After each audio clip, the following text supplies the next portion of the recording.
नमस्कार. मी व्हिडिओची एक लिंक तुम्हाला इथे देत आहे. व्हिडिओची लिंक पहा. तुमच्या लक्षात येईल की शिक्षकांचं आता किती कठीण कार्य कार्य आहे. कारण शिक्षिकेने त्या मुलाला एक चापट दिलेली गालावर घरचा अभ्यास झाला नाही म्हणून हे दिसतंय. मी असं म्हणत नाही, पण मला आठवतो तो माझ्या वेळचा काळ. आमच्या वेळेला शिक्षकांना आई वडील पालकच सांगायचे, जर काही त्याने चुकीचं केलं, त्याने हे नाही केलं तर तुम्हाला शिक्षा करायचा पूर्ण अधिकार आहे. आमच्या वेळेला तर गाणं पण होतं, छडी लागे छम छम विद्या येई घम घम. आम्हाला छडीने मारायचा शिक्षकांना अधिकार होता. आता तो अधिकार नाही आहे.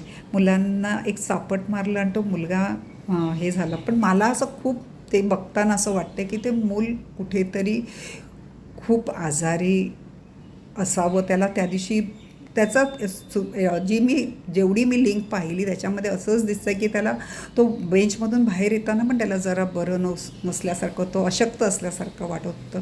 तो घरून निघताना त्याने एखाद्या वेळेस नकारही केला असेल, पण आईवडिलांना वाटलं असेल की हा शाळेत जायला दुर्लक्ष करतो आहे किंवा काय, जबरदस्तीने त्याला शाळेत पाठवलं असेल. पण सगळं खापर एखाद वेळेस शिक्षकावर पोचत असेल, असंही होत असेल. ही मला जे पाहून वाटते चित्रीकरण, त्याच्यातून मला हे असं वाटते.